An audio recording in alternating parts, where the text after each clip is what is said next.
लोकसभा चुनाव के आखिरी चरण के लिए प्रचार का आज आखिरी दिन है। शाम 5 बजे तक सभी पार्टियों के दिग्गज अपनी पूरी ताकत लगाएंगे। पीएम मोदी आज पंजाब के होशियारपुर में करेंगे चुनाव प्रचार। सुबह 11 बजे जनसभा को संबोधित करेंगे। पीएम मोदी होशियारपुर में जनसभा के बाद तिरुवनंतपुरम के लिए होंगे रवाना। शाम करीब 4:35 पर पहुंचेंगे कन्याकुमारी।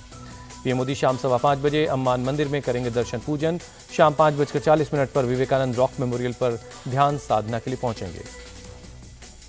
पीएम मोदी 1 जून तक विवेकानंद रॉक मेमोरियल में ध्यान मंडपम में ध्यान साधना करेंगे। 1 जून की दोपहर 3 बजे दिल्ली के लिए रवाना होंगे।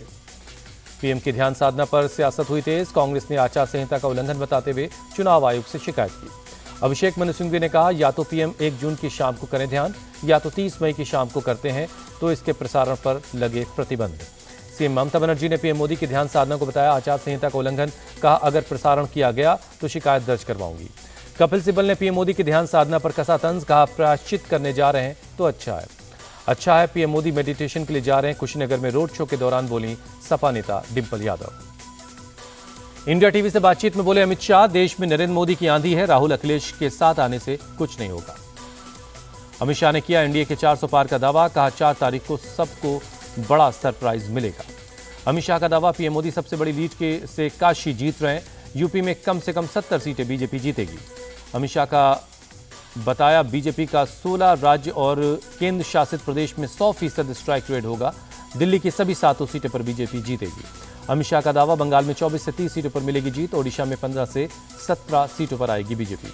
अमित शाह ने माना, राजस्थान और हरियाणा में बीजेपी को 1 से 2 सीटों का नुकसान हो सकता है, लेकिन तमिलनाडु केरल में बीजेपी अपना खाता खोलेगी। बिहार और महाराष्ट्र में अमित शाह को पिछली बार जितनी सीटें जीतने का भरोसा। कहा, पंजाब में बीजेपी अच्छा प्रदर्शन करेगी। बलिया की रैली में बोले अमित शाह, बीजेपी ने पूर्वांचल को मच्छर और माफिया से मुक्त करवाया। अब यूपी में बन रहे हैं हथियार। गाजीपुर में गृहमंत्री अमित शाह ने किया रोड शो। कार्यकर्ताओं का उमड़ा सैलाब। यूपी के सीएम योगी आदित्यनाथ आज हिमाचल और पंजाब में करेंगे प्रचार। मंडी में कंगना रनौत के लिए वोट मांगेंगे। सीएम योगी हिमाचल के हमीरपुर में करेंगे रैली। पंजाब के मोहाली और लुधियाना में करेंगे जनसभा।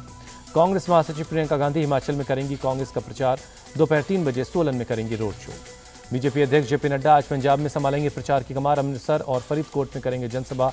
आनंदपुर साहब के नंगल में करेंगे रोड शो। ओडिशा के मयूरभंज में पीएम मोदी का दावा, 5 दशक के बाद लगातार तीसरी बार बनेगी पूर्ण बहुमत की सरकार। ओडिशा में बीजेडी के 25 साल के राज पर फुल स्टॉप लगना तय। 10 जून को बीजेपी का सीएम लेगा शपथ। पीएम मोदी का बयान।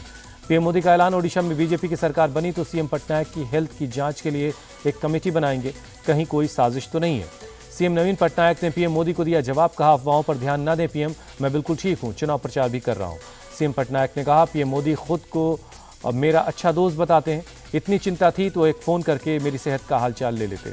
सीएम पटनायक की 2 टूक, अफवाहों पर ध्यान देने के बजाय पीएम ओडिशा को दें विशेष राज्य का दर्जा। ओडिशा की जनता को सीएम पटनायक ने दिया भरोसा। कहा, हर परिस्थिति में आपके साथ रहा हूं और आगे भी रहूंगा। सीएम ममता बनर्जी आज साउथ कोलकाता में करेंगे चुनाव प्रचार। दोपहर 2 बजे रोड शो करके वोट की अपील करेंगी। सीएम ममता का पीएम मोदी को ओपन चैलेंज। कहा, सार्वजनिक मंच पर करें डिबेट, खुद तय कर लें अपनी जगह। इंटरव्यू में पीएम मोदी के लिखे सवालों का देते हैं जवाब। उन्होंने देश, संविधान और इंसान तक को बेच दिया, सीएम ममता बनर्जी का आरोप। बिहार के डिप्टी सीएम सम्राट चौधरी ने दिया जवाब। कहा, पीएम देश का निर्माण कर रहे हैं और ममता बनर्जी लुटेरी हैं। बंगाल के डायमंड हार्बर में अभिषेक बनर्जी के बिगड़े बोल। बीजेपी को बताया बंगाल विरोधी। कहा, इसका विसर्जन और जनाजा निकलना चाहिए। सपा प्रमुख अखिलेश यादव की आज महाराजगंज और घोसी में जनसभा। इंडिया गठबंधन के उम्मीदवारों के लिए मांगेंगे वोट। इंडिया टीवी से बातचीत में बोले सीएम योगी, यूपी माफियाओं की भूमि नहीं, महोत्सव की भूमि है। माफिया मुक्त करना हमारा संकल्प। बिहार के काराकट में बोले रक्षा मंत्री राजनाथ सिंह, आरजेडी की हवा निकलती जा रही है। राजनाथ सिंह ने कांग्रेस पर भी साधा निशाना। कहा, उनकी हालत डायनासोर जैसी है। 10 साल बाद बच्चे पूछेंगे कौन थी कांग्रेस। पटना साहब की रैली में बोले राजनाथ सिंह, विपक्ष झूठे नैरेटिव के आधार पर चुनाव जीतना चाहता है। लुधियाना की रैली में राहुल गांधी ने किसानों से किया वादा। कर्जा माफी के लिए हम किसान कर्जा माफी आयोग बनाएंगे। राहुल गांधी ने पंजाब में ड्रग्स की समस्या का मुद्दा उठाया। कहा, इसके खिलाफ कड़ी कार्रवाई होनी चाहिए। सीएम केजरीवाल का दावा, पंजाब की सभी 13 लोकसभा सीटें जीतेंगे। जनता आपकी नीतियों से खुश है। पंजाब में बीजेपी और कांग्रेस है ही नहीं, वो यहां पास्ट हो गए हैं। सीएम भगवंत मान का दावा। अनुराग ठाकुर ने चंडीगढ़ में किया बड़ा जीत का दावा। कहा, 6 फेज के चुनाव में बीजेपी रिकॉर्ड सीटें जीत रही है। 7वां चरण 400 के पार ले जाने वाला है। अनुराग ठाकुर ने कहा, देश की जनता जानती है एक ईमानदार दमदार नेतृत्व क्यों चाहिए। कांग्रेस जो 60 सालों में नहीं कर पाई, उससे ज्यादा काम 10 साल में हुए। बेंगलुरु में अफवाहों का असर, डाकघरों में खाता खुलवाने पहुंची महिलाएं, ज्यादातर मुस्लिम महिलाएं इसमें शामिल हैं। खबरों के मुताबिक किसी ने अफवाह उड़ाई कि 4 जून के बाद कांग्रेस पार्टी महिलाओं के अकाउंट में हर महीने 8,500 रुपये ट्रांसफर करेगी। बिहार के आरा में एनडीए के कैंपेन गाड़ी पर बदमाशों का हमला, गाड़ी के शीशे तोड़े, ड्राइवर की पिटाई की, ड्राइवर ने एफआईआर दर्ज करवाई। कोलकाता में बीजेपी ने ड्रोन शो का आयोजन किया। चार मीनार मैदान में बीजेपी ने ड्रोन के जरिए देश के महान विभूतियों और सरकार के कामकाज को दिखाया।